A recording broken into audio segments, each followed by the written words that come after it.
ഉള്ള വില കളഞ്ഞ് ഇല്ലാത്ത വില ഉണ്ടാക്കരുത്. അഭിമാനം കളഞ്ഞ് അപമാനം സഹിച്ച് അംഗീകാരം നേടരുത്. തന്നെക്കൊണ്ട് ഇതൊക്കെ പറ്റുമോ എന്ന് പറയുന്നവരുടെ മുൻപിൽ എന്നെക്കൊണ്ട് പറ്റുമെന്ന് കാണിക്കുന്നതാണ് ആ വ്യക്തിയുടെ ജീവിതത്തിൽ നടക്കുന്ന അത്ഭുതം. വെറുക്കുന്നവർ വെറുക്കട്ടെ. ആരുടെയും സ്നേഹം പിടിച്ചു വാങ്ങാൻ പറ്റില്ലല്ലോ. ഒരുപാട് കാലം ഓർത്തു ദുഃഖിക്കാനായി മനുഷ്യർ ചിലർ ഒരല്പകാലത്ത് സ്നേഹം നൽകി അകലുന്നു.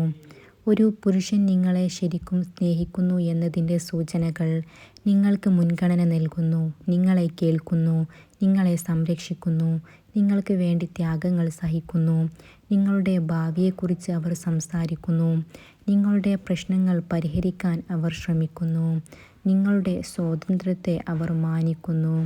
അതുപോലെ തന്നെ നിങ്ങളെ നഷ്ടപ്പെടുമോ എന്നുള്ള ഭയം അവരുടെ ഉള്ളുകളിൽ ജനിപ്പിക്കുന്നു. വളരെ ആകർഷകമായ സ്ത്രീകളോട് സംസാരിക്കാൻ പുരുഷന്മാർക്ക് ബുദ്ധിമുട്ടാണ്. എപ്പോഴും സത്യസന്ധരാണെന്ന് പറയുന്ന ആളുകൾ ഒരുപക്ഷേ സത്യം പറയില്ല. ആൺകുട്ടികൾ സാധാരണയായി ഇഷ്ടമുള്ള ആളുകളുമായി സംസാരിക്കുമ്പോൾ വളരെയധികം ശബ്ദം താഴ്ത്തി സംസാരിക്കുന്നു. പുരുഷന്മാർക്ക് മുൻതലമുറയെക്കുറിച്ച് സംസാരിക്കാൻ താല്പര്യമുണ്ടാവാറില്ല. നിങ്ങൾക്ക് ഈ ഒരൊറ്റ ജീവിതമേയുള്ളൂ. നിങ്ങൾ അതെങ്ങനെ ചെലവഴിക്കുന്നു? ക്ഷമ പറഞ്ഞുകൊണ്ടോ, പശ്ചാത്തപിച്ചുകൊണ്ടോ, ചോദ്യം ചെയ്തുകൊണ്ടോ, സ്വയം വെറുത്തുകൊണ്ടോ, ഭക്ഷണം ഉപേക്ഷിച്ചുകൊണ്ടോ, നിങ്ങളെ വേണ്ടാത്ത ആളുകളുടെ പുറകെ പാഞ്ഞുകൊണ്ടോ? നല്ലത് എന്ന് തോന്നുന്നത് ചെയ്യുക. റിസ്ക് ഏറ്റെടുക്കുക. നിങ്ങൾക്കൊരേയൊരു ജീവിതമേയുള്ളൂ. അത് അഭിമാനിക്കാൻ കഴിയുന്ന ഒന്നാക്കി മാറ്റുക. നിന്റെ ഉയർച്ചയിൽ നീ ആരാണെന്ന് നിന്റെ സുഹൃത്തുക്കൾ അറിയും. നിന്റെ തകർച്ചയിൽ നിന്റെ സുഹൃത്തുക്കൾ ആരൊക്കെയാണെന്ന് നീയും അറിയും. ആരുടെയും പങ്കാളിയാവാതിരിക്കുക. കഴിയുമെങ്കിൽ ആരുടെയും ആരുമാവാതിരിക്കുക. പിന്നെയും കഴിയുമെങ്കിൽ ഒന്നും ആവാതിരിക്കുക. ഒരു സൂചന പോലും നൽകാതെ എത്ര വിദഗ്ധമായാണ് ഒരാളിൽ നിന്ന് മറ്റൊരാളിലേക്ക് ആളുകൾ കൂടുവിട്ട് കൂടുമാറുന്നത്. സ്നേഹവും സമയവും പരസ്പര പൂരകങ്ങളാണ്. കഠിനമായ സമയങ്ങളിലൂടെ കടന്നു പോകുമ്പോൾ ഓർമ്മിക്കേണ്ട കാര്യങ്ങൾ: നമ്മളെക്കൊണ്ട് കഴിയും, മാറ്റമുണ്ടാകും. മുൻപും വെല്ലുവിളികളെ തരണം ചെയ്തിട്ടുണ്ട്. ഇത് പഠിക്കേണ്ട ഒരു അനുഭവമാണ്. നിങ്ങൾക്ക് വേണ്ടത് ലഭിക്കാത്തത് ഒരുപക്ഷേ അനുഗ്രഹമായിരിക്കും. എല്ലാം കുറച്ചു മാത്രം ആസ്വദിക്കുന്നതാണ് നല്ലത്.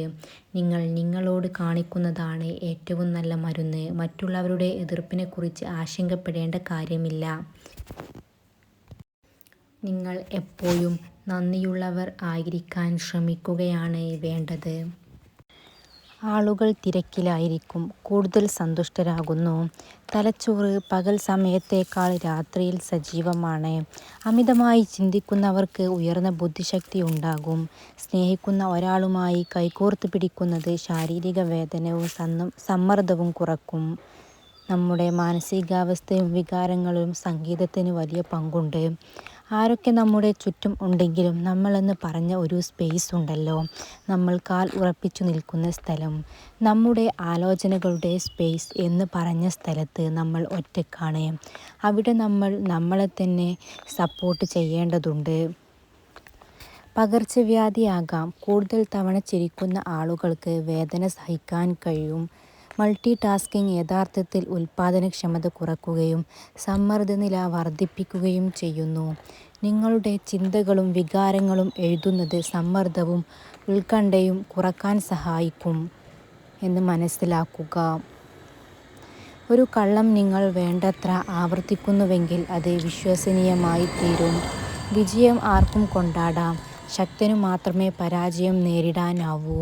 ചരിത്രബോധമില്ലാത്ത മനുഷ്യൻ അന്ധനും ബധിരനുമാണ്.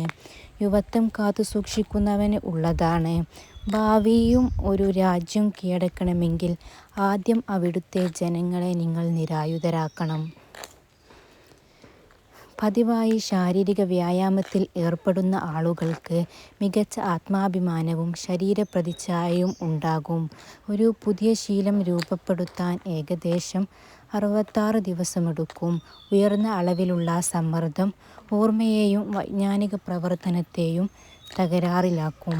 നീല നിറം മനസ്സിലും ശരീരത്തിലും ശാന്തമായ പ്രഭാവം ചെലുത്തുന്നതായി കണ്ടെത്തിയിട്ടുണ്ട്. നിങ്ങളുടെ സമയത്തെ നിങ്ങൾ വിലമതിക്കുന്നില്ലെങ്കിൽ മറ്റുള്ളവരും വിലമതിക്കില്ല. സമയവും കഴിവുകളും മറ്റുള്ളവർക്കായി വിനിയോഗിക്കുന്നത് അവസാനിപ്പിക്കുക. നിങ്ങൾക്കറിയാവുന്ന കാര്യങ്ങളിൽ വില കൽപ്പിക്കുക. ഉള്ള വില കളഞ്ഞ് ഇല്ലാത്ത വില ഉണ്ടാക്കരുത്. അഭിമാനം കളഞ്ഞ് അപമാനം സഹിച്ച് അംഗീകാരം നേടരുത്. തന്നെക്കൊണ്ട് ഇതൊക്കെ പറ്റുമോ എന്ന് പറയുന്നവരുടെ മുമ്പിൽ എന്നെക്കൊണ്ട് പറ്റുമെന്ന് കാണിക്കുന്നതാണ് ആ വ്യക്തിയുടെ ജീവിതത്തിൽ നടക്കുന്ന അത്ഭുതം. വെറുക്കുന്നവർ വെറുക്കട്ടെ. ആരുടെയും സ്നേഹം പിടിച്ചുവാങ്ങാൻ പറ്റില്ലല്ലോ. ഒരുപാട് കാലം ഓർത്ത് ദുഃഖിക്കാനായി മനുഷ്യർ ചിലർ ഒരല്പകാലത്തെ സ്നേഹം നൽകി അകലുന്നവരാണ്. മനുഷ്യൻ ജനിക്കുമ്പോൾ ശ്വാസമുണ്ടാകും, പേരുണ്ടാകില്ല. മരിക്കുമ്പോൾ ശ്വാസമുണ്ടാകില്ല, പേരുണ്ടാകും. ഈ ശ്വാസവും പേരും തമ്മിലുള്ള അകലമാണ് ജീവിതം. ഓരോ സ്ത്രീയുടെയും വിജയം മറ്റൊരാൾക്ക് പ്രചോദനമാകണം. പരസ്പരം പ്രോത്സാഹിക്കുമ്പോഴാണ് നമ്മൾ ശക്തരാകുന്നത്. നിങ്ങൾ കൂടുതൽ പഠിക്കുന്തോറും കൂടുതൽ സമ്പാദിക്കുന്നു. ജീവിതത്തിൽ ചില പരാജയങ്ങൾ അനിവാര്യമാണ്. എന്തെങ്കിലും പരാജയപ്പെടാതെ ജീവിക്കുക അസാധ്യമാണ്. നിങ്ങൾ വളരെ ജാഗ്രതയോടെ ജീവിച്ചില്ലെങ്കിൽ നിങ്ങൾ സ്വതേവ പരാജയപ്പെടും. ഒരു സ്ത്രീയിൽ പുരുഷൻ ആദ്യമായി ശ്രദ്ധിക്കുന്നത് അവളുടെ കണ്ണുകളാണ് എന്ന് പഠനങ്ങൾ പറയുന്നു.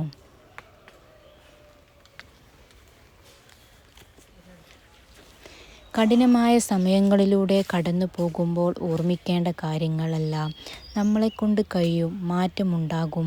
മുൻപും വെല്ലുവിളികളെ തരണം ചെയ്തിട്ടുണ്ട്. ഇത് പഠിക്കേണ്ട ഒരു അനുഭവമാണ്. നിങ്ങൾക്ക് വേണ്ടത് ലഭിക്കാത്തത് ഒരുപക്ഷെ അനുഗ്രഹമായിരിക്കും. എല്ലാം കുറച്ച് മാത്രം ആസ്വദിക്കുന്നതാണ് നല്ലത്. നിങ്ങൾ നിങ്ങളോട് കാണിക്കുന്നതാണ് ഏറ്റവും നല്ല മരുന്ന്. മറ്റുള്ളവരുടെ എതിർപ്പിനെക്കുറിച്ച് ആശങ്കപ്പെടേണ്ട കാര്യമില്ല. എല്ലായ്പ്പോഴും എപ്പോഴും നന്ദിയുള്ളവർ ആയിരിക്കണം. ജീവിതത്തിൽ ആവശ്യമായ നിയമങ്ങൾ. മറ്റുള്ളവരെക്കുറിച്ച് നല്ലത് മാത്രം പറയുന്നവരെ പൂർണ്ണമായും വിശ്വസിക്കരുത്. നിങ്ങൾ പറയാൻ പോകുന്ന കാര്യത്തിൻ്റെ അർത്ഥം മനസ്സിലാക്കി മാത്രം സംസാരിക്കുക. കുറച്ച് സമയമെങ്കിലും ഫ്രീ ആയിരിക്കാൻ നിങ്ങൾക്ക് സമയം ലഭിക്കുന്നുണ്ടെങ്കിൽ പുസ്തകം വായിക്കുക. തെറ്റായ സ്ഥലത്തു നിന്നുകൊണ്ട് പ്രവർത്തിച്ചാൽ നിങ്ങൾക്ക് ഒരിക്കലും അതിൽ വിജയം കാണാൻ സാധിക്കില്ല. മറന്നുപോകുന്ന മനസ്സും നിലച്ചു പോകാവുന്ന ഹൃദയവുമാണ് നമ്മുടേത്. ഇതിനിടയിൽ കിട്ടുന്ന കുറച്ചു സമയം സ്നേഹിക്കാനും സന്തോഷിക്കാനും കഴിഞ്ഞാൽ അതാണ് സ്വർഗതുല്യമായ ജീവിതം.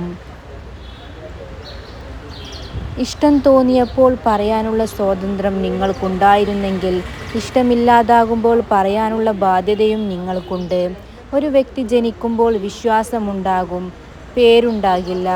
മരിക്കുമ്പോൾ വിശ്വാസമുണ്ടാകില്ല, പേരുണ്ടാകും. ഈ ശ്വാസവും പേരും തമ്മിലുള്ള അകലമാണ് ജീവിതം. ജീവിതത്തിൽ എത്ര തോറ്റാലും അവസാനം നമ്മൾ ജയിക്കുന്ന ഒരു മൊമെൻ്റ് വരും. അതിനെ നമ്മൾ പരിശ്രമം എന്ന് പറയും. നാട്ടുകാർ അതിനെ അവൻ്റെയൊക്കെ ഭാഗ്യം എന്ന് പറഞ്ഞു നടക്കും. നഷ്ടപ്പെട്ടതൊന്നും നിനക്കുള്ളതല്ല, നിനക്കുള്ളതൊന്നും നഷ്ടപ്പെടുകയുമില്ല. സ്നേഹിക്കാൻ മനുഷ്യർക്ക് ആദ്യം വേണ്ടത് സത്യം മാത്രം പറയുന്ന ഒരു നാവാണ്. നമ്മൾ മറ്റൊരാളുടെ പ്രേരണയാൽ നമുക്ക് യോജിക്കാൻ കഴിയാത്ത ഒരു കാര്യവും ചെയ്യരുത്. ഞാനത് ചെയ്യില്ല എന്ന് പറയാൻ മനസ്സിനെ ബലപ്പെടുത്തണം. ഒരാളെ മറ്റൊരാളാക്കി ഒരിക്കലും താരതമ്യം ചെയ്യരുത്. കാരണം ഈ ഭൂമിയിൽ ആർക്കും തന്നെ മറ്റൊരാളാവാൻ കഴിയില്ല. നമ്മുടെ ഈ വ്യക്തിത്വം അത് നമ്മുടേത് മാത്രമാണ്. നേരിൽ കാണണമെന്ന് മെസ്സേജുകളുമായി ഒതുങ്ങിപ്പോകുന്നവർ അവരെ എത്രയും പെട്ടെന്ന് നേരിൽ കാണുന്നതാണ് നല്ലത്. പിന്നെ കാണാം എന്ന് പറഞ്ഞു മാറ്റിവെച്ചാൽ നമ്മൾ അന്വേഷിച്ചു പോകുമ്പോൾ അവർ ഉണ്ടാകണമെന്നില്ല. കാണാൻ പറ്റാത്ത വിധം അവർ കൺമറഞ്ഞു പോയിട്ടുണ്ടാവും. ജീവിതം ചിലപ്പോൾ അങ്ങനെയാണ്. നാം സ്വപ്നം കണ്ടതും ആഗ്രഹിച്ചതും നമ്മളെ തേടി വരണം എന്നില്ല. എന്നാൽ നമ്മൾ ആഗ്രഹിക്കാത്ത പലതും നമ്മളെ തേടി വരും. ചിലത് നമ്മൾക്ക് സന്തോഷം നൽകും, ചിലത് നമ്മൾക്ക് ദുഃഖവും നൽകും. ജീവിക്കുമ്പോൾ കൂടെ ആരും കാണില്ല എന്ന് അറിഞ്ഞു തന്നെ ജീവിക്കണം. അപ്പോൾ നമ്മളെ ആരും ഒഴിവാക്കിപ്പോയാലും വലിയ വേദന ഇല്ലാതെ ഇരിക്കാം. കഴിഞ്ഞുപോയത് ഒരു അവസാനമല്ല, ജീവിതത്തിലെ ഒരു പാഠം മാത്രമാണ്. ചിറകുള്ള പക്ഷികൾ മാത്രമല്ല, ചിറകില്ലാത്ത അപ്പൂപ്പൻ താടിയും പറക്കുന്നുണ്ടെന്ന് ഓർക്കുക. Thanks for watching. Don't forget to subscribe.